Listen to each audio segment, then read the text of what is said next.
ಕದನ ವಿರಾಮ ಹೆಸರಿಗಷ್ಟೇನಾ? ಲೆಬನಾನ್ ಮೇಲೆ ಇಸ್ರೇಲ್ ದಾಳಿ ಗೊಂದಲ, ವ್ಯತಿರಿಕ್ತ ಹೇಳಿಕೆಗಳು, ಜಾಗತಿಕವಾಗಿ ಏನೆಲ್ಲ ಪರಿಣಾಮ? ಕದನ ವಿರಾಮ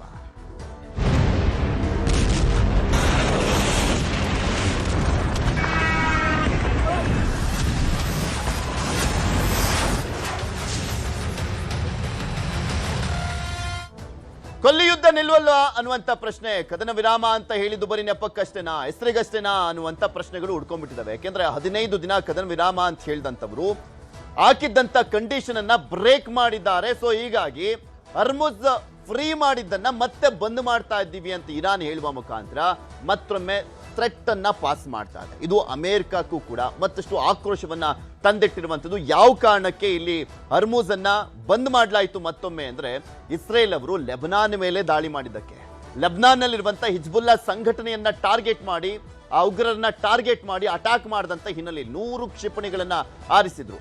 ಲೆಬನಾನ್ ಮೇಲೆ ದಾಳಿ ಆದ್ರೆ ಇರಾನ್ ಯಾಕಪ್ಪ ಸಿಟ್ಟು ಅಂದ್ರೆ, ಅವರೇ ಸಾಕ್ತಿರೋದು, ಅವರೇ ಪೋಷಿಸಿ ಪಾಲಿಸಿ ಅವ್ರನ್ನ ಬೆಳೆಸ್ತಾ ಇರುವಂಥದ್ದು. ಈ ಹಮಾಸ್ ಆಗಿರ್ಬೋದು, ಹೌತಿ ಆಗಿರ್ಬೋದು, ಮತ್ತು ಒಂದ್ ಕಡೆ ಹಿಜ್ಬುಲ್ಲಾ ಸಂಘಟನೆಗಳಾಗಿರ್ಬೋದು, ಇದೆಲ್ಲವೂ ಕೂಡ ಇರಾನ್ನ ಕೃಪಾಪೋಷಿತ ಸಂಘಟನೆಗಳಾಗಿರುವಂತ ಹಿನ್ನೆಲೆಯಲ್ಲಿ ಅವರಿಗೆ ಅಟ್ಯಾಕ್ ಆದಂತ ಹಿನ್ನೆಲೆಯಲ್ಲಿ ಇರಾನ್ ರೊಚ್ಚಿಗೆದ್ದು ಹರ್ಮುಜ್ ಅನ್ನ ಮತ್ತೊಮ್ಮೆ ಬಂದ್ ಮಾಡಿರುವಂತ ಹಿನ್ನೆಲೆಯಲ್ಲಿ ಕೊಲ್ಲಿ ಯುದ್ಧ ನಿಲ್ಲಲ್ವಾ? ಮತ್ತೊಮ್ಮೆ ಶುರುವಾಗುತ್ತಾ? 15 ದಿನ ಕದನ ವಿರಾಮ ಅಂತ ಹೇಳಿದಾರಲ್ಲ, ಅದಕ್ಕೂ ಮುಂಚೆನೆ ಆ ವಿರಾಮ ಅನ್ನುವಂಥದ್ದಕ್ಕೆ ಬ್ರೇಕ್ ಬಿದ್ದುಬಿಡುತ್ತಾ? ಮತ್ತೊಮ್ಮೆ ಶುರು ಆಗ್ಬಿಡುತ್ತಾ ಯುದ್ಧ ಅಂತ? ಲೆಬನಾನ್ ಮೇಲೆ ಇಸ್ರೇಲ್ ಕ್ಷಿಪಣಿ ದಾಳಿಯನ್ನ ಮಾಡ್ತು. ಇಸ್ರೇಲ್ ದಾಳಿಗೆ ಕೆರಳಿ ಕೆಂಡವಾಗಿರುವಂಥದ್ದು ಇರಾನ್. ಒಪ್ಪಂದದಲ್ಲಿ ಲೆಬನಾನ್ ಪ್ರಸ್ತಾಪ ಆಗಿಲ್ವಾ ಆದ್ರೆ ಅನ್ನುವಂಥ ಪ್ರಶ್ನೆ ಇದೆಯಲ್ಲ, ಒಪ್ಪಂದದಲ್ಲಿ ಲೆಬನಾನ್ ಪ್ರಸ್ತಾಪ ಆಗಿಲ್ವಾ ಅಂತ. ಆದ್ರೆ ಷರತ್ತುಗಳನ್ನ ನೋಡಿದಾದ್ರೆ ಲೆಬನಾನ್ ಪ್ರಸ್ತಾಪವನ್ನ ಮಾಡಿತ್ತು ಇರಾನ್. ಆದ್ರೆ ಈಗ ಇಲ್ಲ ಅಂತ ಹೇಳ್ತಾ ಇದೆ ಅಮೆರಿಕ ಕೂಡ. ಅಮೆರಿಕದ ವೈಸ್ ಪ್ರೆಸಿಡೆಂಟ್ ಆಗಿರುವಂತ JD ವ್ಯಾನ್ಸ್ ಕೂಡ ಹೇಳ್ತಾರೆ, ನಾವು ಇರಾನ್ ಜೊತೆ ಸೀಸ್ ಫೈರ್ ಅನ್ನುವಂಥದ್ದು ಮಾಡಿರುವಂಥದ್ದು, ಅದರಲ್ಲಿ ಲೆಬನಾನ್ ಇನ್ಕ್ಲೂಡ್ ಇಲ್ಲ. ಅದನ್ನ ತಪ್ಪಾಗಿ ಅರ್ಥ ಮಾಡ್ಕೊಂಡ್ಬಿಟ್ಟಿದ್ದಾರೆ ಅನ್ಸುತ್ತೆ ಇರಾನ್ ಅವರು, ಅದು ಇನ್ಕ್ಲೂಡೇ ಇರಲಿಲ್ಲ ಅಂತ ಹೇಳಿದ್ದಾರೆ. ಸೊ ಹೀಗಾಗಿ ಇರಾನ್ ಕೂಡ ಅಸಮಾಧಾನವನ್ನು ವ್ಯಕ್ತಪಡಿಸಿದೆ. ಇನ್ನು ಒಂದ್ ಕಡೆ ಅಮೆರಿಕ ನಮಗೂ ಅದಕ್ಕೂ ಅಂದ್ರೆ ಲೆಬನಾನ್ಗೂ ಸಂಬಂಧನೇ ಇಲ್ಲ ಅನ್ನುವಂಥ ರೀತಿಯಲ್ಲಿ ವರ್ತಿಸ್ತಾ ಇರುವಂಥದ್ದು. ಇಸ್ರೇಲ್ ಸಿಕ್ಕಿದ್ದೆ ಚಾನ್ಸು ಅಂತ 100 ಕ್ಷಿಪಣಿಗಳನ್ನ ಹಾರಿಸಿದ್ದಾರೆ. ಇರಾನ್ ಕಡೆ ಡೈವರ್ಟ್ ಆಗಬೇಕಾಗಿದ್ದಂಥ ಕ್ಷಿಪಣಿಗಳೆಲ್ಲವೂ ಕೂಡ ಲೆಬನಾನ್ ಕಡೆ ತಿರ್ಕೊಂಡಿದ್ದಾವೆ. ಕದನ ವಿರಾಮ ಉಲ್ಲಂಘನೆ ಪರಿಣಾಮ ಏನು? ಈಗ ಆಲ್ರೆಡಿ ಜಾಗತಿಕವಾಗಿ ದೊಡ್ಡ ಮಟ್ಟದಲ್ಲಿ ಎಲ್ಲಾ ಕ್ಷೇತ್ರಗಳಿಗೂ ಹೊಡೆತ ಬಿದ್ದಿತ್ತು, ಎಲ್ಲಾ ದೇಶಗಳಿಗೂ ಹೊಡೆತ ಬಿದ್ದಿತ್ತು, ಎಲ್ಲ ಆರ್ಥಿಕತೆನೂ ಕೂಡ ಪಾತಾಳ ಕಿಳಿಯುವಂತ ಪರಿಸ್ಥಿತಿ ಎದುರಾಗಿತ್ತು. ಮತ್ತೆ ಯುದ್ಧ ಮುಂದುವರಿಯುತ್ತಾ, ನಿಲ್ಲುತ್ತಾ? ಯುದ್ಧ ನಿಂತರೆ ಜಾಗತಿಕ ಪರಿಣಾಮಗಳು ಏನು? ಯುದ್ಧ ನಿಲ್ದಿದ್ರೆ ಜಾಗತಿಕ ಸಂಕಷ್ಟಗಳು ಏನು? ಗೊಂದಲದ ಗೂಡಾಗಿರುವಂಥದ್ದು ಕದನ ವಿರಾಮ ಒಪ್ಪಂದ. ಇದೆಲ್ಲದ್ರ ಬಗ್ಗೆನೂ ಕೂಡ ಮಾತನಾಡ್ತಾ ಹೋಗೋಣ. ನಮ್ಮ ಜೊತೆ ಕೃಷ್ಣರಾಜ್ ಅವರು, ಆರ್ಥಿಕ ತಜ್ಞರು, ನೇರ ಸಂಪರ್ಕದಲ್ಲಿ ಜಾಯ್ನ್ ಆಗಿದ್ದಾರೆ. ಸರ್, ಕಾರ್ಯಕ್ರಮಕ್ಕೆ ಸ್ವಾಗತ. ಸಾಕಷ್ಟು ಕುತೂಹಲ ಮಾಡಿಕೊಟ್ಟಿದ್ದಂತ ಯುದ್ಧ ಇದು ಯಾವಾಗ ನಿಲ್ಲುತ್ತೆ ಅಂತ ಇಡೀ ವಿಶ್ವದ ಎಲ್ಲಾ ರಾಷ್ಟ್ರಗಳು ಕೂಡ ತುದಿಗಾಲಲ್ಲಿ ನಿಂತು ಕೇಳ್ಕೊಳ್ತಾ ಇದ್ರು, ಯುದ್ಧ ನಿಂತ್ರೆ ಸಾಕಪ್ಪ ಅಂತ. ನಿನ್ನೆ ಏನೋ ಅದೊಂದು ಘೋಷಣೆ ಆಯಿತು, ಕದನ ವಿರಾಮ 15 ದಿನಗಳ ಕಾಲ ಅಂತ. ಆದರೆ ದಿಢೀರ್ ಅಂತ ಮತ್ತೊಮ್ಮೆ ಯುದ್ಧ ನಡೆಯುವಂಥ ಸಾಧ್ಯತೆಗಳು ಕಂಡು ಬರ್ತಾ ಇದಾವೆ. ಈ ಕದನ ವಿರಾಮ ಅನ್ನುವಂಥದ್ದು ಬರೀ ಹೆಸರಿಗಷ್ಟೇನಾ ಅನ್ನುವಂಥ ಪ್ರಶ್ನೆಗಳು ಉಟ್ಕೊಂಡ್ಬಿಟ್ಟಿದ್ದಾವೆ. ಮತ್ತೆ ಹರ್ಮುಜ್ ಬಂದಾಗುವ ಮುಖಾಂತರ ಹೇಗೆ ನೋಡ್ತಾ ಇದ್ದೀರಾ ನೀವು? ಈ ಯುದ್ಧ ಸ್ಟಾರ್ಟ್ ಆದದ್ದು 40 ಡೇಸ್ ಬ್ಯಾಕ್, Yes. ಅಂದ್ರೆ ಫೆಬ್ರವರಿ 28. ಫೆಬ್ರವರಿ 28ಕ್ಕೆ ಸ್ಟಾರ್ಟ್ ಆಯ್ತು. ಬಟ್ ಯುದ್ಧ ಸ್ಟಾರ್ಟ್ ಆಗೋದಕ್ಕಿಂತ ಮುಂಚೆನೆ ಸಾಕಷ್ಟು ಚರ್ಚೆಗಳಾಗ್ತಾ ಇದ್ವು. ಈ ಯುದ್ಧ ಯಾಕೆ ಮಾಡ್ತಾ ಇದ್ದಾರೆ ಅನ್ನೋದೇ ಗೊಂದಲದ ಒಂದು ಸಂದೇಶ ಹೊರಗಡೆ ಬಂದಿದೆ. ಅಂದ್ರೆ ಇಸ್ರೇಲ್ ಮತ್ತೆ ಅಮೆರಿಕ ಸೇರಿ ಇರಾನ್ ಮೇಲೆ ಯುದ್ಧ ಮಾಡ್ಲಿಕ್ಕೆ ಕಾರಣಗಳು ಸ್ಪಷ್ಟತೆ ಇರಲಿಲ್ಲ. ಯುದ್ಧ ಮಾಡ್ಲಿಕ್ಕೆ ಫಾರ್ ಎಕ್ಸಾಂಪಲ್ ಅವರು ಯುರೇನಿಯಂ ಎನ್ರಿಚ್ಮೆಂಟ್ ಮಾಡಿದ್ದಾರೆ, ಮತ್ತೆ ನ್ಯೂಕ್ಲಿಯರ್ ಫೆಸಿಲಿಟೀಸ್ ಇರುವಂತದ್ನ ನಾವು ಅಟ್ಯಾಕ್ ಮಾಡ್ಬೇಕಾ ಅನ್ನೋದು ಒಂದು, ಅಥವಾ ಟೆರರಿಸ್ಟ್ಗಳು ಈಗ ಹೇಳ್ತಾ ಇದ್ದೀರಾ ಲೆಬನಾನ್ ನಲ್ಲಿ ಇರುವಂತ ಟೆರರಿಸ್ಟ್ಗಳು ಅಥವಾ ಬೇರೆಯವ್ರಿಗೆ ನಾವು ಅಟ್ಯಾಕ್ ಮಾಡ್ಬೇಕಾ, ಹಮಾಸ್ ಫಾರ್ ಎಕ್ಸಾಂಪಲ್. ಮತ್ತೆ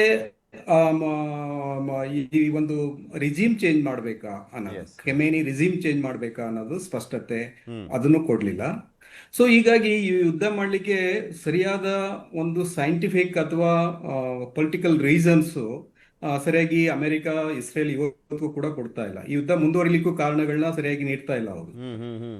ಒಂದ್ಸರಿ ಹೇಳ್ತಾರೆ ನಮ್ಮ ಗುರಿ ಇರುವಂತದ್ದು ಹೊರ್ಮುಜ್ನ ನಿರ್ಬಂಧವನ್ನ ತಡೆಯೋದು ಅಂತ ಹೇಳ್ತಾರೆ. ಅದನ್ನ ಯುನೈಟೆಡ್ ನೇಷನ್ಸ್ ಅಲ್ಲೂ ಪ್ರಸ್ತಾಪ ಮಾಡಿದ್ರು.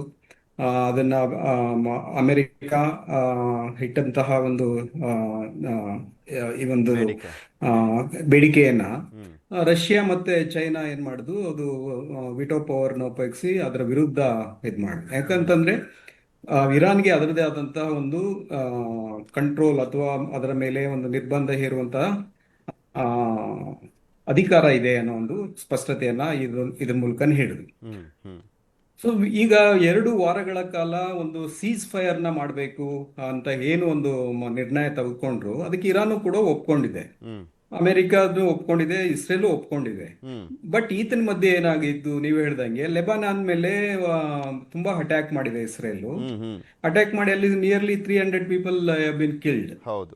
ಸೊ ಹೀಗಾಗಿ ಅವರಲ್ಲಿ ಸ್ಪಷ್ಟತೆ ಇಲ್ಲ, ಯುದ್ಧವನ್ನ ಹೇಗ್ ಮಾಡ್ತಾ ಇದೀವಿ ಮತ್ತೆ ಅದು ಎಲ್ರಿಗೂ ಒಪ್ಪಿಗೆ ಇದೆಯಾ, ವಿಶ್ವಕ್ಕೆ ಒಪ್ಪಿಗೆ ಇದೆಯಾ, ಇದರಿಂದ ಆರ್ಥಿಕ ನಷ್ಟ ಎಲ್ರಿಗೂ ಆಗ್ತಾ ಇದೆ, ಮತ್ತೆ ಜನರ ಜೀವ ಮತ್ತೆ ಪರಿಸರ ಎಲ್ಲ ಹಾಳಾಗ್ತಾ ಇದೆ. ಜೊತೆಗೆ ಕೊಲ್ಲಿ ರಾಷ್ಟ್ರಗಳಲ್ಲಿ ಸಾಕಷ್ಟು ಆ, ಪ್ರಾಣ ಕಳ್ಕೊಳ್ತಾ ಇದ್ದಾರೆ ಜನ. ಹ್ಮ್ ಹ್ಮ್ ಸೊ ಈ ಯುದ್ಧದ ಕೆಲವೊಂದು ಪ್ರಿನ್ಸಿಪಲ್ಸ್ ಏನಿದೆ ಅಂತಾರಾಷ್ಟ್ರೀಯ ಮಟ್ಟದಲ್ಲಿ, ಯುನೈಟೆಡ್ ನೇಷನ್ಸ್ ನ ಚಾರ್ಟರ್ ಅಂತ ಏನಿದೆ, ಹ್ಮ್ ಹ್ಮ್ ಆ ಚಾರ್ಟರ್ಸ್ ಎಲ್ಲೂ ಫಾಲೋ ಆಗಿಲ್ಲ ಇಲ್ಲಿ ಹ್ಮ್ ಯುದ್ಧದಲ್ಲಿ. ಹ್ಮ್ ಅಂದ್ರೆ ಯುದ್ಧ ಸ್ಟಾರ್ಟ್ ಆದ್ಮೇಲೆ ಅದು ಯುದ್ಧದ ನೀತಿಗಳನ್ನ ಯಾರು ಫಾಲೋ ಆಗ್ತಾ ಇಲ್ಲ ಇಲ್ಲಿ. ಹೌದು ಹೌದು. ಸೊ ಹೀಗಾಗಿ ಈ ಅಮೆರಿಕದ ನೀತಿಗಳು ಏನಾಗ್ತಾ ಇದೆ, ಅಮೆರಿಕದ ನೀತಿಗಳು ಅಂತಂದ್ರೆ ಟ್ರಂಪ್ ಅವರು ಹೇಳುವಂತಹ ಆ, ಏನು ಪ್ರೆಸ್ ರಿಪೋರ್ಟ್ ಏನಾಗ್ತಾ ಇದೆ, ದಿನದಿಂದ ದಿನ ವೇರಿ ಆಗ್ತಾ ಇದೆ, ಚೇಂಜ್ ಆಗ್ತಾ ಇದೆ, ಅವ್ರ ಸ್ಟ್ಯಾಂಡಿಂಗ್ ಚೇಂಜ್ ಆಗ್ತಾ ಇದೆ. ಅದಕ್ಕೆ ಇಡೀ ವಿಶ್ವಕ್ಕೆ ಗೊಂದಲಮಯ ಆಗಿದೆ. ಅದರಿಂದಾನೇ ಯಾರು ಕೂಡ ಟ್ರಂಪ್ ಅವರ ಯುದ್ಧ ನೀತಿಯನ್ನ ಸಪೋರ್ಟ್ ಮಾಡ್ತಾ ಇಲ್ಲ. ಅವರು ನ್ಯಾಟೋ ರಾಷ್ಟ್ರಗಳು ಹೌದು. ಯಾವುದು ಕೂಡ ಸಪೋರ್ಟ್ ಮಾಡ್ತಾ ಇಲ್ಲ. ಇಂಗ್ಲೆಂಡ್ ಆಗಿರ್ಬೋದು, ಫ್ರಾನ್ಸ್ ಆಗಿರ್ಬೋದು, 32 ದೇಶ ಈವನ್ ಬರ್ತವೆ. ಹೌದು. ಹೌದು 32 ದೇಶಗಳು, ಕೆನಡಾ ಆಗಿರ್ಬೋದು, ತುಂಬಾ ರಾಷ್ಟ್ರಗಳು ಯಾವುದು ಸಪೋರ್ಟ್ ಮಾಡ್ತಾ ಇಲ್ಲ. ಹ್ಮ್ ಹ್ಮ್ ಹ್ಮ್ ಈಗ ಫ್ರಾನ್ಸ್ ಅಧ್ಯಕ್ಷರು ಏನ್ ಹೇಳಿದ್ರು ಅಂತಂದ್ರೆ, ನಮಗೂ ಇರಾನ್ಗೂ ಸಾಕಷ್ಟು ಭಿನ್ನಾಭಿಪ್ರಾಯಗಳು ಇದಾವೆ, ಹಾ ಆದ್ರೆ ಈ ಭಿನ್ನಾಭಿಪ್ರಾಯಗಳನ್ನ ಯುದ್ಧದ ಮೂಲಕ ಸಾಧಿಸ್ತೀವಿ ಅನ್ನೋದು ತಪ್ಪು ಅಂತ ಅವರು ಹೇಳಿದ್ದಾರೆ. ಹ್ಮ್ ಅಂದ್ರೆ ಯುದ್ಧನೇ ಒಂದು ಪರಿಹಾರ ಮಾರ್ಗವಲ್ಲ ಇಲ್ಲಿ. ಹ್ಮ್ ಹ್ಮ್ ಸೊ ಅವ್ರು ಏನಾದ್ರೂ ಸಮಸ್ಯೆನ ಪರಿಹರಿಸಬಹುದಾಗಿತ್ತು ಅಂತಂದ್ರೆ, ಈಗ ಆಲ್ರೆಡಿ ಅವರು ನ್ಯೂಕ್ಲಿಯರ್ ಫೆಸಿಲಿಟೀಸ್ ಮೇಲೆ ಫಸ್ಟ್ ಟೈಮ್ ಫೆಬ್ರವರಿ 28 ಗಿಂತ ಮುಂಚೆ ಅಟ್ಯಾಕ್ ಮಾಡಿದ್ವಿ. ಹ್ಮ್ ಹ್ಮ್ ಹ್ಮ್ ನಾವು ನಮ್ಮ ಗೋಲ್ ಅನ್ನ ಅಚೀವ್ಮೆಂಟ್ ಮಾಡಿದ್ವಿ ಅಂತಂದ್ಮೇಲೆ ಮತ್ತೆ ಯುದ್ಧ ಮಾಡೋ ಅವಶ್ಯಕತೆ ಏನಿತ್ತು? ಹ್ಮ್ ಹ್ಮ್ ಹ್ಮ್ ಹ್ಮ್ ಈ ಗೊಂದಲದೊಳಗಡೆ ಇಡೀ ಪ್ರಪಂಚದಲ್ಲಿ ಈಗ ಏನಾಗ್ತಾ ಇದೆ, ಈ ಒಂದು ಅಮೆರಿಕದ ಯುದ್ಧ ನೀತಿ ಹ್ಮ್ ಸ್ಪಷ್ಟತೆ ಇಲ್ದಿರುವಂತದ್ದು, ಇಸ್ರೇಲ್ನ ಯುದ್ಧ ನೀತಿ ಸ್ಪಷ್ಟತೆ ಇಲ್ದಿರುವಂತದ್ದು. ಈಗ ಇದನ್ನ ತಗೊಳ್ಳಿ, ಈಗ ಯಾವುದು ಇಸ್ರೇಲ್ ತಗೊಳ್ಳಿ. ಇಸ್ರೇಲ್ ಹೇಳುತ್ತೆ ಇದು ಇರಾನ್ ಮತ್ತೆ ಅಮೆರಿಕ ಮತ್ತೆ ಓಕೆ. ಇವ್ರ ಮಧ್ಯೆ ಇರುವಂತ ಸೀಸ್ ಫೈರ್ ಲೆಬನಾನ್ ಮೇಲೆ ಇಲ್ಲ ಅಂತ ಹೇಳುತ್ತೆ. ಹ್ಮ್ ಹ್ಮ್ ಹ್ಮ್ ಈತನ ಮಧ್ಯ ಹೊರ್ಮೋಜ್ ಅಲ್ಲಿ ಅಟ್ಯಾಕ್ ಆಗಿದೆ, ಅದರಿಂದ ನಾವು ಮತ್ತೆ ಅದನ್ನ ತಡೆ ಹಿಡಿದಿದ್ದೀವಿ, ಹೊರ್ಮೋಜ್ ನ ಫ್ರೀ ಮಾಡೋದಿಲ್ಲ ಅಂತ ಅವ್ರು ಹೇಳ್ತಾರೆ. ಹ್ಮ್ ಹ್ಮ್ ಮತ್ತೆ ಈ ಕಂಡೀಷನ್ಸ್, ಇರಾನ್ ಏನು 10 ಕಂಡೀಷನ್ಸ್ ಹಾಕಿದೆ, ಆ ಕಂಡೀಷನ್ಸ್ ನ ಅಮೆರಿಕ ಒಪ್ಪೋದಿಲ್ಲ ಅನ್ನೋದನ್ನ ಆಲ್ರೆಡಿ ಸ್ಪಷ್ಟವಾಗಿ ಹೇಳಿದ್ದಾರೆ ಟ್ರಂಪ್ ಅವರು. ಹ್ಮ್ ಹ್ಮ್ ಹ್ಮ್ ಸೊ ಇದರಲ್ಲಿ ಮತ್ತೆ ಅಟ್ಯಾಕ್ ಮಾಡೋದಿಲ್ಲ, ಮತ್ತೆ ನಮ್ಮ ಒಂದು ಭೌಗೋಳಿಕ ಟೆರಿಟರಿ ಏನಿದೆ ನಮ್ಮ ಕಂಟ್ರೋಲ್ ಇದೆ ಅದನ್ನ ಪ್ರೊಟೆಕ್ಟ್ ಮಾಡ್ತೀವಿ, ಮತ್ತೆ ಅದನ್ನ ಅದ್ರ ಮೇಲೆ ಅಟ್ಯಾಕ್ ಮಾಡೋದಿಲ್ಲ, ಇಂಟರ್ಫಿಯರ್ ಆಗೋದಿಲ್ಲ. ಮತ್ತೆ ಅರಬ್ ವಿಶ್ವನಾಥ್ ಸರ್, ಮಾತನಾಡ್ತಾ ರಾಷ್ಟ್ರಗಳಲ್ಲಿ ಹೋಗ್ತೀನಿ. ಒಂದೇ ನಿಮಿಷ. ನಮ್ಮ ಜೊತೆ ರವಿ ಜೋಶಿ ಅವರು, ವಿದೇಶಾಂಗ ತಜ್ಞರು ಕೂಡ ದೂರವಾಣಿ ಸಂಪರ್ಕದಲ್ಲಿ ಜಾಯ್ನ್ ಆಗಿದ್ದಾರೆ. ಸರ್, ಇಲ್ಲಿ ನೋಡ್ತಾ ಇದ್ವಿ, ಹರ್ಮುಜ್ ಬಂದ್ ಆಗಿತ್ತು, ಓಪನ್ ಆಯಿತು, ಮತ್ತೊಮ್ಮೆ ಬಂದ್ ಆಗಿದೆ. ಮತ್ತೊಂದು ಕಡೆ ಇರಾನ್ ಷರತ್ತುಗಳಲ್ಲಿ ಲೆಬನಾನ್ ಸೇರಿದಂತೆ ನಮ್ಮ ಪರವಾಗಿರುವಂಥ ಸಂಘಟನೆಗಳು, ದೇಶಗಳ ಮೇಲೂ ಕೂಡ ಅಟ್ಯಾಕ್ ಮಾಡಬಾರ್ದು ಅನ್ನುವಂಥ ಕಂಡೀಷನ್ ಕೂಡ ಇನ್ಕ್ಲೂಡ್ ಆಗಿತ್ತು. ಅದು ಈ ಕದನ ವಿರಾಮ ಏನಿದೆಯಲ್ಲ 15 ಡೇಸ್, ಈ 15 ಡೇಸ್ ಸಂದರ್ಭದಲ್ಲಿ ಮಾತುಕತೆ ಆಗಬೇಕಾಗಿತ್ತು. ಅದಕ್ಕೂ ಮುಂಚೆನೆ ಅಟ್ಯಾಕ್ ಮಾಡಿದ್ದು ಏನು ಸೂಚಿಸ್ತಾ ಇದೆ? ಯಾಕೆ ಇಷ್ಟೆಲ್ಲ ಗೊಂದಲ ಆಗ್ತಾ ಇದೆ ಅಂತ? ಈ ಯುದ್ಧ ಕಂಟಿನ್ಯೂ ಆಗಲಿ ಅನ್ನುವಂಥ ಉದ್ದೇಶನ? ಈಗ ನೋಡಿ, ಅದು ಈ Lebanon was included in the 10-point plan which was given by Iran to Pakistan. Yes. Okay, Pakistan put forwarded that plan to White House in Washington. Okay, ಅದನ್ನ ನೋಡಿ ಮೇಲೆ ಟ್ರಂಪ್ನವರು ಇದು ನಾನು ಒಪ್ಪಿಕೊಂಡು ಇದರಿಂದ ಇದು we can make this as a framework for seize fire ಅಂತ ಒಪ್ಕೊಂಡ್ರು ಅವರು. ಬಟ್ ಈಗ ಟ್ರಂಪ್ ಈ ನಿರ್ಣಯ ಮಾಡುವ ಸ್ಟೈಲ್ ನೋಡಿದ್ರೆ ಅವ್ರು ಯಾರನ್ನೂ ಕೇಳಲ್ಲ. ಅವ್ರು ಮೊಟ್ಟ ಇಸ್ರೇಲ್ ಕೇಳಲೇ ಇಲ್ಲ ಅವರು. ಇಸ್ರೇಲ್ ಬಹಳ ಮುಖ್ಯ ಪಾರ್ಟ್ನರ್. ಈಗ ಈ ಯುದ್ಧ ನೋಡಿದ್ರೆ ಇದು ಇಸ್ರೇಲ್ ಇಂದಾನೇ ಸ್ಟಾರ್ಟ್ ಆಗಿರೋದು. ಹೌದು. ಇಸ್ರೇಲ್ ಇರಾನ್ ಮೇಲೆ ಅಟ್ಯಾಕ್ ಮಾಡುತ್ತೆ, ಅದನ್ನ ಆಮೇಲೆ ಇರಾನ್ ವಾಪಸ್ ಇಸ್ರೇಲ್ ಮೇಲೆ ಅಟ್ಯಾಕ್ ಮಾಡುತ್ತೆ. ಅದನ್ನ ನಿಲ್ಲಿಸಬೇಕೋಸ್ಕರ ನಾವು ಯುದ್ಧಕ್ಕೆ ಜಾಯಿನ್ ಮಾಡ್ತೀವಿ ಅಂತ ಅಮೆರಿಕ ಹೇಳಿದ್ರು. Okay, so Israel is the first instigator of this war. ಹೌದು. So, and Israel has different objectives, America has different objectives. ಈಗ ವಾರ್ ಗೋಲ್ಸ್ ಅಥವಾ ವಾರ್ ಅಬ್ಜೆಕ್ಟಿವ್ಸ್ ನಾವು ತಗೊಂಡ್ರೆ ಅಮೆರಿಕಾದ war objectives are very different from that of Israel. Okay, America president Trump ಮೊಟ್ಟ ಮೊದಲು ಹೇಳಿದ್ರು ನಾನು ರೆಜಿಮ್ ಚೇಂಜ್ ಮಾಡ್ತೀನಿ, ಅದಕ್ಕೋಸ್ಕರ ನಾನು ಯುದ್ಧ ಮಾಡ್ತೀನಿ ಅಂತ ಹೇಳಿದ್ರು.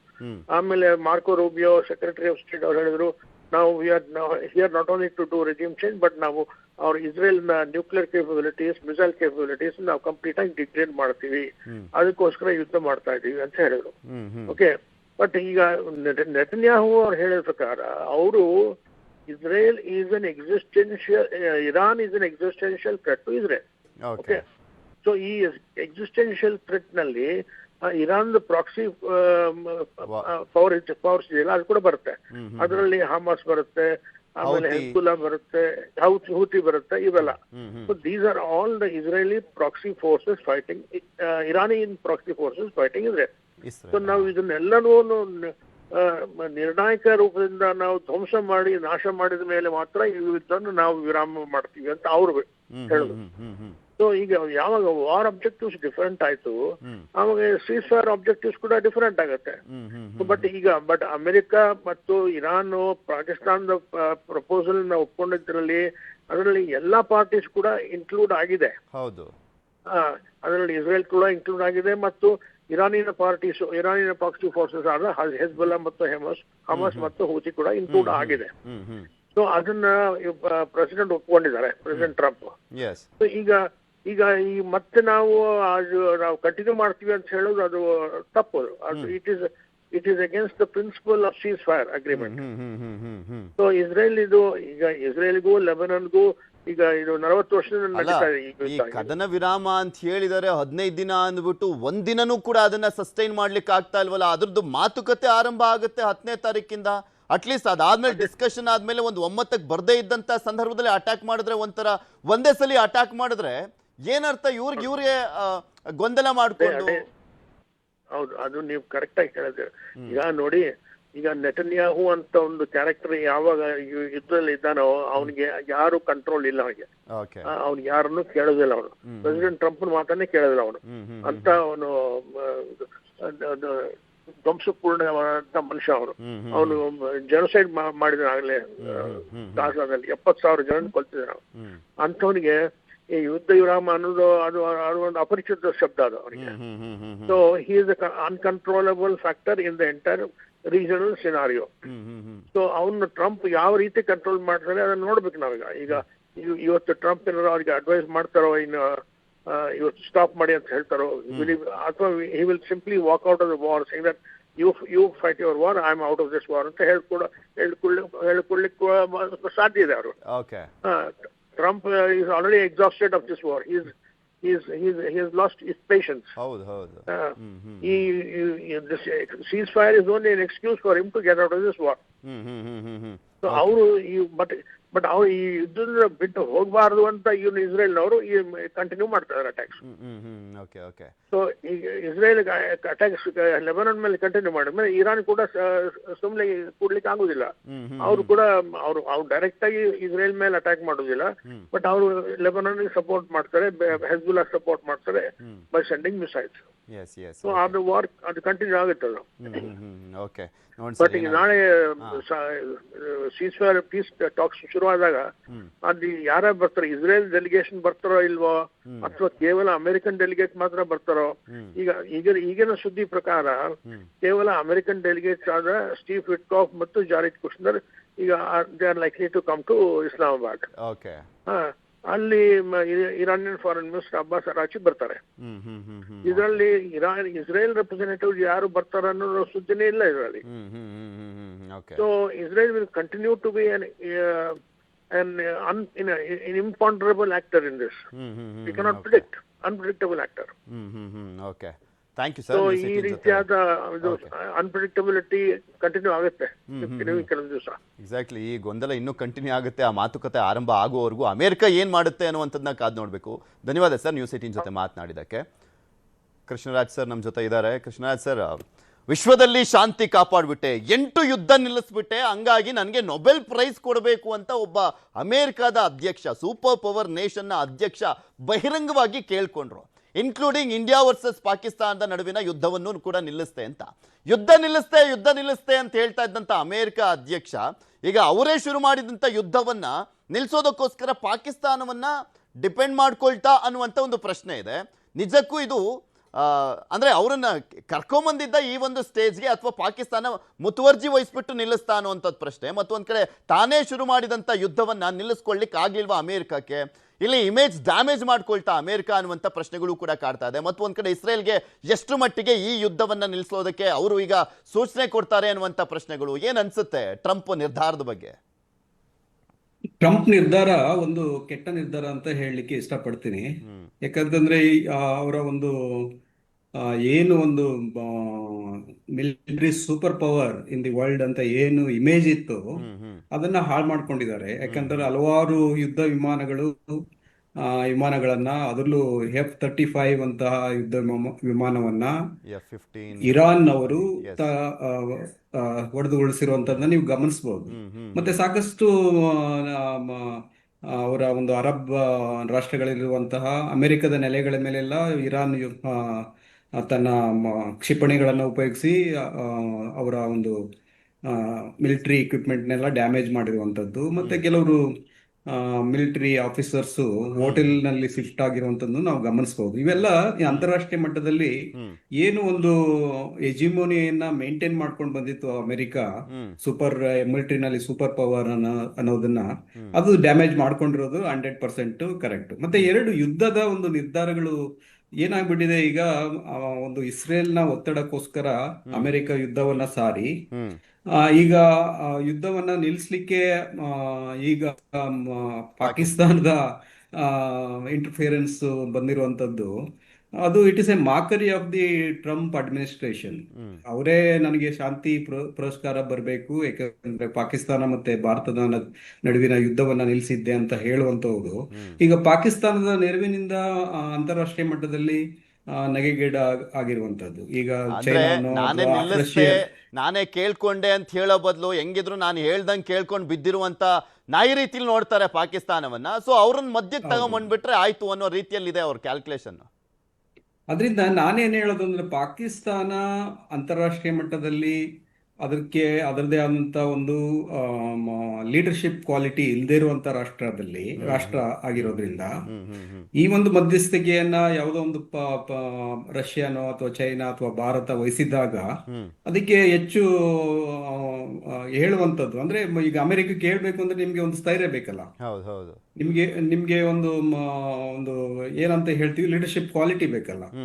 ಆಮೇಲೆ ಆ ಮೀಡಿಯೇಟಿಂಗ್ ಮಾಡುವಂತ ಸಂದರ್ಭದಲ್ಲಿ ಎರಡು ದೇಶಗಳನ್ನ ಒಪ್ಪಿಸಿ ಆ ಕಂಡೀಷನ್ಸ್ ಗಳನ್ನ ಬ್ಯಾಲೆನ್ಸ್ ಮಾಡಬೇಕಾದಂತ ಅನಿವಾರ್ಯತೆ ಇರುತ್ತೆ. ಈಗ ನೋಡಿ, ಇರಾನ್ ನಾವು ಒಪ್ಸ್ಬಿಟ್ವಿ ಅಂತ ಪಾಕಿಸ್ತಾನ ಬೆನ್ ತಡ್ಕೊಳ್ತಾ ಇದೆ, ಅಲ್ಲಿ ಬ್ರೇಕ್ ಆಗಿದೆ. ಇರಾನ್ ಇಷ್ಟೆಲ್ಲ ಕಂಡೀಷನ್ ಹಾಕಿದ್ರು ಅವ್ರು ಓಕೆ ಅಂದಿಲ್ಲ ಅನ್ನುವಂಥದ್ದು ಈಗ ಬ್ಯಾಲೆನ್ಸ್ ಮಾಡ್ಬೇಕಾಗಿರುವಂತದ್ದು ಪಾಕಿಸ್ತಾನ. ಸೋತಿರುವಂತದ್ದು ಮೀಡಿಯೇಟಿಂಗ್ ಅಲ್ಲಿ ಪಾಕಿಸ್ತಾನ ಅನ್ನುವಂಥದ್ದಾಗುತ್ತೆ. ಖಂಡಿತ ಈಗ ಏನಾಗ್ತಾ ಇದೆ, ಇದು ಅಂತಾರಾಷ್ಟ್ರೀಯ ಮಟ್ಟದಲ್ಲಿ ಮತ್ತೆ ನಗೆಗೀಡ ಆಗುವಂತ ಸಂದರ್ಭ ಎದುರಾಗ್ತಾ ಇದೆ. ಯುದ್ಧ ನಿಲ್ಲೋದಿಲ್ಲ ಇದು, ಯಾಕಂದ್ರೆ ಅಂತ ಕಂಡೀಷನ್ಸ್ ಇಬ್ರು ಒಪ್ಕೊಳ್ಳೋದಿಲ್ಲ. Iran is a country, it has its own ಇದು ಏನೋ ಫಿಲಾಸಫಿ, ಐಡಿಯಾಲಜಿ. ಮತ್ತೆ ಅದು ಈಗ ತಪ್ಪು ಮಾಡಿದ ಮೇಲೆ ನಾನು ಯಾಕೆ ಒಪ್ಕೋಬೇಕು ಅನ್ನೋದು ಅವರ ಒಂದು ನಿರ್ಧಾರ. ಅವರು they are ready, even people are ready to sacrifice. ಅವರು ಅಣು ಏನು ಒಂದು ವಿದ್ಯುತ್ ಫೆಸಿಲಿಟಿ ಇದೆ ಅಲ್ಲೆಲ್ಲ ಆಲ್ರೆಡಿ ಜನ ಹ್ಯೂಮನ್ ಚೇಂಜ್ ಮಾಡ್ಬಿಟ್ರು. ಸೊ ಈ ರೀತಿ ಅವರ ಸ್ಟ್ರಾಟಜಿನೇ ಬೇರೆ ಇದೆ. ಮತ್ತೆ ಇದು ಯುದ್ಧ ಏನಾದ್ರು ಮತ್ತೆ ಸ್ಟಾರ್ಟ್ ಆಯ್ತು ಅಂದ್ರೆ ನಿಲ್ಲೋದಕ್ಕೆ ಬಹಳ ಕಷ್ಟ ಇದೆ. ಹಾಗಾಗಿ ಟ್ರಂಪ್ಗೆ ಇನ್ನೂ ಕೆಟ್ಟ ಹೆಸರು ಬರುವಂತ ಸಾಧ್ಯತೆ ಇದೆ. ಮತ್ತೆ ಟ್ರಂಪ್ನವರ ಒಂದು ಆಡಳಿತವನ್ನ ಅಲ್ಲಿನ ಜನನೇ ನೋ ಕಿಂಗ್ ಅನ್ನೋ ಒಂದು ಕ್ಯಾಂಪೇನ್ ಮೂಲಕ ಅಲ್ಲಿ ಸಾವಿರಾರು ಅಂದ್ರೆ 80 ಲಕ್ಷ ಜನ ಬೀದಿಗಿಳಿದ್ಬಿಟ್ಟು ಎಲ್ಲಾ ಸ್ಟೇಟ್ ಅಲ್ಲೂ ಪ್ರತಿಭಟನೆ ಮಾಡಿದ್ದಾರೆ. ಸರ್ವಾಧಿಕಾರಿ ಧೋರಣೆ ಬೇಡ, ನೋ ಕಿಂಗ್ಸ್ ಅನ್ನುವಂತ ರೀತಿಯಲ್ಲಿ ಪ್ರತಿಭಟನೆ ಮಾಡಿದ್ವು. ಇದೇನು ಪ್ರಜಾಪ್ರಭುತ್ವನ ಸರ್ವಾಧಿಕಾರಿ ಆಡಳಿತನ ಅನ್ನುವಂತ ರೀತಿ ಪ್ರಶ್ನೆಗಳಿದ್ದಿದ್ವಾ?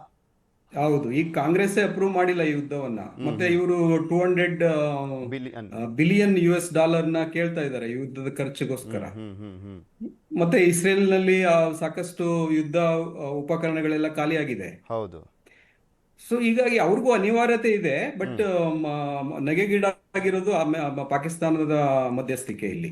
ಆಮೇಲೆ ಸರ್ ಇನ್ನೊಂದು, ಇಡೀ ವರ್ಲ್ಡ್ಗೆ ಸಂಕಷ್ಟವನ್ನ ತಂದಿಟ್ಟಿದ್ದೇ US. ಯಾಕೆಂದ್ರೆ ಬಿಫೋರ್ ಫೆಬ್ರವರಿ 28 ಕಂಪ್ಲೀಟ್ ಆಗಿ ಫ್ರೀ ಆಗಿತ್ತು, ಒಂಥರ ಇಂಟರ್ನ್ಯಾಷನಲ್ ಬಾರ್ಡರ್, ಇಂಟರ್ನ್ಯಾಷನಲ್ ವಾಟರ್ ಅನ್ನೋ ರೀತಿಯಲ್ಲಿ ಎಲ್ಲ ಹಡಗುಗಳು ಸರಾಗವಾಗಿ ಸಾಗ್ತಾ ಇತ್ತು. ಯಾವ ಟೋಲು ಇರಲಿಲ್ಲ, ಏನು ಇರಲಿಲ್ಲ, ಯಾವ ಭಯನೂ ಇರಲಿಲ್ಲ. ಯಾವಾಗ ಇರಾನ್ ಮೇಲೆ ಅಟ್ಯಾಕ್ ಮಾಡಿದ್ರು, ಇರಾನ್ ಅದು ನಮ್ದು ಹರ್ಮೋಸು, ಯಾರು ದಾಟಂಗಿಲ್ಲ ಅಂತ ಬಂದ್ ಮಾಡುವಂತ ಪರಿಸ್ಥಿತಿಯನ್ನ ತಂದಿಟ್ಟು ಸಂಕಷ್ಟವನ್ನ ತಂದಿಟ್ಟಿದ್ದ US. ಶಾಂತಿ ಶಾಂತಿ ಅಂದ್ಬಿಟ್ಟು ಇಡೀ ವಿಶ್ವದಲ್ಲಿ ಅಶಾಂತಿ ತಂದಿಟ್ರು. ಹೌದು. ಈಗ ಏನಾಗುತ್ತೆ, ಯುದ್ಧ, ಆ, ಅಮೆರಿಕ ಯುದ್ಧ ಮಾಡ್ತಿರೋದು ಅಮೆರಿಕದಿಂದಲ್ಲ, ಅಮೆರಿಕದಲ್ಲಿ ಅಮೆರಿಕದ ನೆಲೆಗಳು ಅಂದ್ರೆ ಇದ್ರ ನೆಲೆಗಳು, ಸೈನಿಕ ನೆಲೆಗಳು ಅರಬ್ ಕಂಟ್ರೀಸ್ ಇರೋದ್ರಿಂದ ಅಲ್ಲಿಂದ ಯುದ್ಧ ಸಾರಿದಾಗ ಇರಾನ್ ಅವ್ರ ಮೇಲೆ ಅಟ್ಯಾಕ್ ಮಾಡಲೇಬೇಕಾಗುತ್ತೆ. ಅದು respective of any country, Saudi Arabia ಇರ್ಬೋದು, ಹೌದು. UAE ಇರ್ಬೋದು, ಇನ್ನಿತರ ಕಂಟ್ರಿಗಳು, ಕತಾರ್ ಇರ್ಬೋದು, ಯಾವ್ದಾದ್ರು ಇರ್ಬೋದು.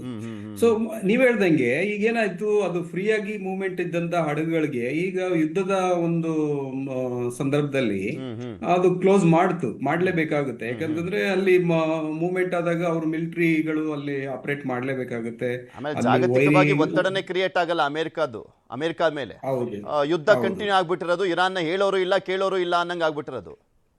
ಕರೆಕ್ಟ್. ಸೊ ಹೀಗೇನಾಗ್ತಾ ಇದೆ, ಯುದ್ಧದಲ್ಲಿ ಸಾಕಷ್ಟು ನೊಂದಿರುವಂತಹ ಇರಾನ್ ಈ ಒಂದು ಜಲಸಂಧಿಯನ್ನ ಒಂದು ಕಮರ್ಷಿಯಲ್ ಇಂಟ್ರೆಸ್ಟ್ ಇಂದ ಅದನ್ನ ಉಪಯೋಗಿಸ್ಕೊಂಡು ಮತ್ತೆ ಆರ್ಥಿಕತೆಯನ್ನ ಮತ್ತೆ ಕಟ್ಲಿಕ್ಕೆ ಶುರು ಮಾಡುತ್ತೆ. ಈಗ ಪ್ರತಿಯೊಂದು ಹಡಗು ಅಲ್ಲಿ ಮೂವ್ಮೆಂಟ್ ಆಗ್ಬೇಕು ಅಂತಂದ್ರೆ ಸಾಕಷ್ಟು ಟ್ಯಾರಿಫ್ ಪೇ ಮಾಡಿ ಹೋಗ್ಬೇಕಾಗುತ್ತೆ. ಅವಾಗ ಏನಾಗುತ್ತೆ, ತೈಲ ಬೆಲೆಗಳು ಮತ್ತೆ ಹೆಚ್ಚಾಗ್ತಾ ಹೋಗ್ತದೆ, ಇನ್ಸೂರೆನ್ಸ್ ಕಾಸ್ಟ್ ಜಾಸ್ತಿ ಆಗ್ತಾ ಹೋಗ್ತದೆ. ಸರ್, ನಿಮ್ಗೆ ಏನ್ ಅನ್ಸುತ್ತೆ, ಈಗ ಇರಾನ್ನ ಷರತ್ತುಗಳನ್ನ ನೋಡಿದಿರಿ, ಆ ಷರತ್ತುಗಳನ್ನ ನೋಡ್ತಾ ಇದ್ರೆ ಅಮೆರಿಕ ಒಪ್ಕೊಳುತ್ತಾ ಯುದ್ಧ ಮಾಡಲೇಬೇಕು, ಏನಾದ್ರೂ ಆಗ್ಬಿಡ್ಲಿ ಅನ್ನುವಂಥ ರೀತಿಯಲ್ಲೇ ಷರತ್ತುಗಳನ್ನ ಹಾಕಿದ್ದಾರಾ ಅಂತ ಅನ್ಸುತ್ತೆ? ಯಾಕೆಂದ್ರೆ ಒಂದು ಮೇಯ್ನ್ ಆಗಿ ಒಂದು 4 ಕಂಡೀಷನ್ಸ್ ಹೇಳ್ಬಿಡ್ತೀನಿ. ಹರ್ಮುಜ್ ಜಲಮಾರ್ಗ ನಮ್ಮ ಹತೋಟಿಲಿ ಇರಬೇಕು ಅಂತ ಹೇಳಿದ್ದಾರೆ. ಫಸ್ಟ್ ಕಂಡೀಷನ್ನೇ ಅದಿದ್ದು ಟ್ರಂಪ್ ಇಲ್ಲ, ಅದು ಫ್ರೀ ಮಾಡಬೇಕು ಅಂತ. ಎರಡನೇದು, ಹರ್ಮುಜ್ ನಲ್ಲಿ ಹಡಗುಗಳಿಗೆ ಟೋಲ್ ಕಟ್ಟಲೇಬೇಕು ಅಂತ ಹೇಳಿದ್ದಾರೆ. ಅಂದ್ರೆ ಇವ್ರು ಕಂಟ್ರೋಲಿಗೆ ಕೊಟ್ಟಾದ್ಮೇಲೆ ಅಲ್ವಾ ಟೋಲ್ ಕಟ್ಟಕ್ಕಾಗೋದು. ಆಮೇಲೆ ಇರಾನ್ ಸುತ್ತಲಿರುವಂತ ಸೇನೆ ವಾಪಸ್ ಕರ್ಸ್ಕೊಳ್ಬೇಕು ಅಂತ ಹೇಳಿದ್ದಾರೆ. ಪರಮಾಣು ಶಕ್ತಿ ವಿರುದ್ಧದ ನಿರ್ಣಯ ರದ್ದು ಮಾಡಬೇಕು ಅಂತ ಕೇಳ್ಕೊಂಡಿದ್ದಾರೆ. ಅದೇ ಮೇನ್ ಅಜೆಂಡಾ ಆಗಿದ್ದು ಅಮೆರಿಕದ್ದು, ನಾವು ದಾಳಿ ಮಾಡಬೇಕು ಅಂದ್ರೆ. ಇನ್ನೊಂದ್ ಕಡೆ ಮೇನ್ಲಿ ಲೆಬನಾನ್ನಲ್ಲಿ ಆಗ್ತಾ ಇರುವಂತಹ ದಾಳಿಗಳನ್ನು ನಿಲ್ಲಿಸಬೇಕು, ಯುದ್ಧದ ಎಲ್ಲಾ ನಷ್ಟವನ್ನ ಅಮೆರಿಕ ಭರಿಸ್ಕೊಡ್ಬೇಕು, ಅಮೆರಿಕದ ಎಲ್ಲಾ ಆರ್ಥಿಕ ನಿರ್ಬಂಧಗಳನ್ನ ರದ್ದು ಮಾಡಬೇಕು ಅಂತ ಕೇಳ್ಕೊಂಡಿದ್ದಾರೆ. ಇದೆಲ್ಲವೂ ಕೂಡ ಆಗುವಂತದ್ದ, ಒಪ್ಕೊಳ್ಳುವಂತದ್ದ ಅಂತ? 10 ಕಂಡೀಷನ್ಗಳಲ್ಲಿ ಈವನ್ 2 ಕಂಡೀಷನ್ ಒಪ್ಕೊಳ್ಳೋದಿಲ್ಲ ಅಮೆರಿಕ. ಯಾಕಂದ್ರೆ ಅಮೆರಿಕದ ನೆಲೆಗಟ್ಟೆಗಳನ್ನ ವಾಪಸ್ ತಗೊಳ್ಳೋದಿಲ್ಲ, ಹೌದು, ಯುದ್ಧದ ಲಾಸ್ ಅನ್ನ ತುಂಬೋದಿಲ್ಲ, ಹೊರ್ಮುಜನ್ನ ಅದರ ನಿಯಂತ್ರಣದಿಂದ ತಪ್ಪಿಸ್ಲಿಕ್ಕೆ ಆಗೋದಿಲ್ಲ, ಅದು ಒಪ್ಪೋದಿಲ್ಲ ಇರಾನ್. ಮತ್ತೆ ಇನ್ನಿತರ ಮತ್ತೆ ಎನ್ರಿಚ್ಮೆಂಟ್ ಆಫ್ ಯುರೇನಿಯಂ, ನ್ಯೂಕ್ಲಿಯರ್, ಅದನ್ನ ತಗೊಂಡೋಗಿ ಅವ್ರಿಗೆ ಒಪ್ಪಿಸ್ಬೇಕು ಅಂತ ಹೇಳಿದ್ದಾರೆ. ಅದನ್ನ ಒಪ್ಪಿಸ್ಲಿಕ್ಕೆ ಇರಾನ್ ತಯಾರಿಲ್ಲ ಅದನ್ನ. ಮತ್ತೆ ಇರಾನ್ಗೆ ಅದರದೇ ಆದಂತ ಎನರ್ಜಿ ಸೆಕ್ಯೂರಿಟಿ ಬೇಕಲ್ಲ. ಹೌದು, ಈಗ ಎಲ್ಲಾ ರಾಷ್ಟ್ರಗಳಿಗೆ ಭಾರತವು ನ್ಯೂಕ್ಲಿಯರ್ ಪವರ್ ಯೂಸ್ ಮಾಡ್ತಾ ಇದೆ. ಅಲ್ಲ, ಪ್ರತಿಯೊಂದು ರಾಷ್ಟ್ರಕ್ಕೂ ಇನ್ನೊಂದು ಸರ್, 4 ಟ್ವೀಟ್ ಮಾಡಿದ್ರಲ್ಲಿ ಮೇನ್ ಆಗಿ ಯಾರು ಕೂಡ ಯುದ್ಧದ ಸಾಮಗ್ರಿಗಳನ್ನ, ಡಿಫೆನ್ಸ್ ಸಾಮಗ್ರಿಗಳನ್ನ ಕೊಡಂಗಿಲ್ಲ ಇರಾನ್ಗೆ. ಅವ್ರು ಏನಾದ್ರೂ ಕೊಟ್ಟಿದ್ದೆ ಆದ್ರೆ, ಯಾವ್ದಾದ್ರು ದೇಶ ಕೊಟ್ಟಿದ್ದೆ ಆದ್ರೆ 50% ಟಾರಿಫ್ ಅನ್ನ ಹಾಕ್ತೀವಿ ಅಂತ ಹೇಳಿದ್ರು. ಮೊನ್ನೆ ಅಷ್ಟೇ ಅಲ್ಲಿನ ಸುಪ್ರೀಂ ಕೋರ್ಟ್ ಹೇಳಿದೆ, ಇದೊಂದು ಅಸಂವಿಧಾನಿಕ ನಿರ್ಧಾರ, ಹಂಗ ಹಾಕಕ್ ಬರಲ್ಲ ಅಂತ. ಎಂತೆಂತ ಹುಚ್ಚುಚ್ಚು ನಿರ್ಧಾರಗಳು ಇವು ಅಂತ 50% ಹಾಕ್ಬಿಡ್ತಾರೆ. ಈಗ ಅಮೆರಿಕಕ್ಕೆ ಕೊಡಬೇಕು ಅನ್ನೋ ಒಂದು ಪ್ರಸ್ತಾವ ಏನಿದೆ, ಅದು ಹೇಗೆ ಕಾರ್ಯಸಾಧು ಆಗುತ್ತೆ? ಅಮೆರಿಕ ಯಾರು ಇಲ್ಲಿ? ಅಮೆರಿಕ ವಿಶ್ವದಲ್ಲಿ ಒಂದು ರಾಷ್ಟ್ರ ಅಷ್ಟೇ. Who has given leadership to it? United Nations organisations ಇದೆ, ಯುನೈಟೆಡ್ ನೇಷನ್ಸ್ ಸೆಕ್ಯೂರಿಟಿ ಕೌನ್ಸಿಲ್ ಅಂತ ಇದೆ. ಅಲ್ಲಿ ಇವುಗಳೆಲ್ಲ ಚರ್ಚೆ ಆಗ್ಬೇಕು. ಇರಾನ್ ತಪ್ಪು ಮಾಡಿದ್ರೆ ಅವರು ಕ್ರಮ ಕೈಗೊಳ್ಬೇಕು. ಅದು ಯಾರು ಅಮೆರಿಕ ಒಬ್ಬರೇ ತಗೊಳ್ಳೋಂಗಿಲ್ಲ. ಅಲ್ಲಿ ಯುನೈಟೆಡ್ ನೇಷನ್ಸ್ ಒಂದು ಸೈನ್ಯ ಇದೆ, ಎಲ್ಲ ರಾಷ್ಟ್ರಗಳು, ಭಾರತವು ಕಾಂಟ್ರಿಬ್ಯೂಟ್ ಮಾಡಿದೆ ಸೈನಿಕರನ್ನ ಅದಕ್ಕೆ. ಸೊ ಆ ಸೈನಿಕರನ್ನ ಕಳಿಸಿ, ಆ ಸೈನಿಕರ ಜೊತೆಗೆ ಸಪೋರ್ಟ್, ಎಲ್ಲ ರಾಷ್ಟ್ರಗಳ ಸಪೋರ್ಟ್ ತಗೊಂಡು ಇರಾನ್ ಮೇಲೆ ಯುದ್ಧ ಮಾಡಬೇಕಾಗಿತ್ತು, ಇನ್ ಕೇಸ್ ಇರಾನ್ ತಪ್ಪು ಮಾಡಿದ್ರೆ. ಹೌದು. ಅದರಿಂದ ನಾನು ಮೊದಲೇ ಹೇಳ್ದಂಗೆ ಈ ಯುದ್ಧ ಸ್ಪಷ್ಟತೆ ಇಲ್ಲದೆ ಇರುವಂತಹ ಯುದ್ಧ, ಮತ್ತೆ ಯಾರು ಒಪ್ಪದೇ ಇರುವಂತಹ ಯುದ್ಧ. ಮತ್ತೆ ಇದನ್ನು ಇಲ್ಲಿಗಲ್ ಆಗಿ ಯುದ್ಧ ಮಾಡ್ತಾ ಇರುವಂತದ್ದು. ಇದು ಇಡೀ ವಿಶ್ವಕ್ಕೆ ತಲೆದಂಡ ಆಗಿದೆ, ಅಥವಾ ಇಡೀ ವಿಶ್ವಕ್ಕೆ ಕಾಸ್ಟ್ ಆಗಿದೆ. In terms of economic fall out ಆಗಿದೆ, ಇನ್ಫ್ಲೇಷನ್ ಜಾಸ್ತಿ ಆಗ್ತಾ ಇದೆ, ಪ್ರೈಸಸ್ ಫ್ಯೂಯಲ್ ಪ್ರೈಸಸ್ ಎಲ್ಲ ಹೆಚ್ಚಾಗ್ಬಿಟ್ಟಿದೆ, ಪ್ರೊಡಕ್ಷನ್ ಕಾಸ್ಟ್ ಜಾಸ್ತಿ ಆಗ್ಬಿಟ್ಟಿದೆ. ಅದ್ರಲ್ಲೂ ಇರುವಂತ ಬಡವರಿಗೆ ಈಗ ಪ್ರಶ್ನೆ, ಇಸ್ರೇಲಿಗೆ ಇವ್ರೇನಾದ್ರೂ ಬುದ್ಧಿಮಾತು ಹೇಳಿ ಅದನ್ನ ನಿಲ್ಲಿಸ್ಬಿಟ್ಟು ಕದನ ವಿರಾಮದ ವಿಚಾರಕ್ಕೆ ಸಂಬಂಧಪಟ್ಟಂತೆ ಇಸ್ಲಾಮಾಬಾದ್ ನಲ್ಲಿ ನಡೆಯಲಿರುವಂತ ಚರ್ಚೆಯ ಸಂದರ್ಭದಲ್ಲಿ ತೀರ್ಮಾನಕ್ಕೆ ಬರ್ತಾರಾ, ಇಲ್ಲ ಚರ್ಚೆ ಆಗ್ಲಿಕ್ಕೂ ಮುಂಚೆನೆ ಅಟ್ಯಾಕ್ ಅನ್ನ ಮಾಡ್ತಾರಾ ಅನ್ನುವಂಥದ್ದು ಕಾದ್ ನೋಡ್ಬೇಕು. ಧನ್ಯವಾದ ಸರ್, ಇಷ್ಟು ತನಕ ಜಾಯ್ನ್ ಆಗಿ ನಿಮ್ಮ ಅಭಿಪ್ರಾಯವನ್ನ ವ್ಯಕ್ತಪಡಿಸಿದ್ದಕ್ಕೆ.